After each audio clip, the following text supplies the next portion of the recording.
تو اس کے ساتھ لوگ بلند آواز سے کلمہ شہادت پڑھتے ہیں، کیا یہ صحیح ہے؟ دیکھیے اس میں تھوڑی سی تفصیل سمجھ لیجئے کہ پہلے ادوار میں جب شروع کا دور تھا نبی کریم صلی اللہ علیہ وسلم کا دور مبارکہ اور بعد کے ادوار جو تھے،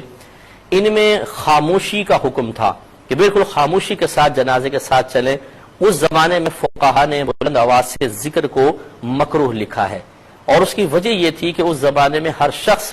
جنازے سے عبرت حاصل کر رہا ہوتا تھا، ایک نصیحت حاصل کر رہا ہوتا تھا۔ اسی لیے امام غزالی رحمۃ اللہ علیہ نے لکھا ہے کہ جب کسی کا جنازہ ہو جاتا اور لوگ تعزیت کے لیے آتے تو ہر ایک وہاں پہ موجود اتنا افسردہ ہوتا تھا اور ایسا اپنی موت کے غم میں گرفتار نظر آتا تھا کہ آنے والا ڈھونڈتا تھا اور پریشان ہو جاتا تھا کہ اس میت کے اصل رشتہ دار کون ہے جن سے تعزیت کرنی ہے۔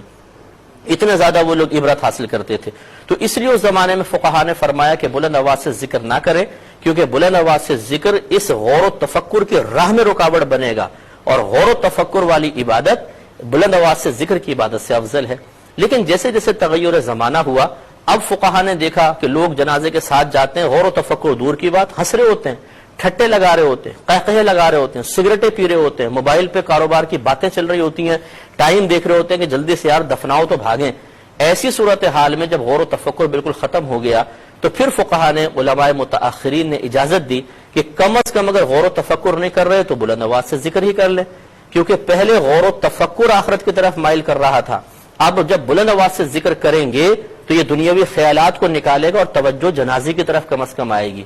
اس سے آپ یہ بھی اندازہ کر سکتے ہیں کہ جب زمانہ بدلتا ہے تو فقہا لوگوں کی حالتوں، کیفیات، طبیعتوں اور ماحول کی وجہ سے احکام میں تبدیلی پیدا کرتے ہیں۔ اسی طرح یہاں ہے، لہذا بلند آواز سے ذکر کرنا جنازے کے ساتھ اب بالکل جائز ہے۔ اس پر تھوڑا سا کلام مزید کروں گا ایک چھوٹے سے بریک کے بعد۔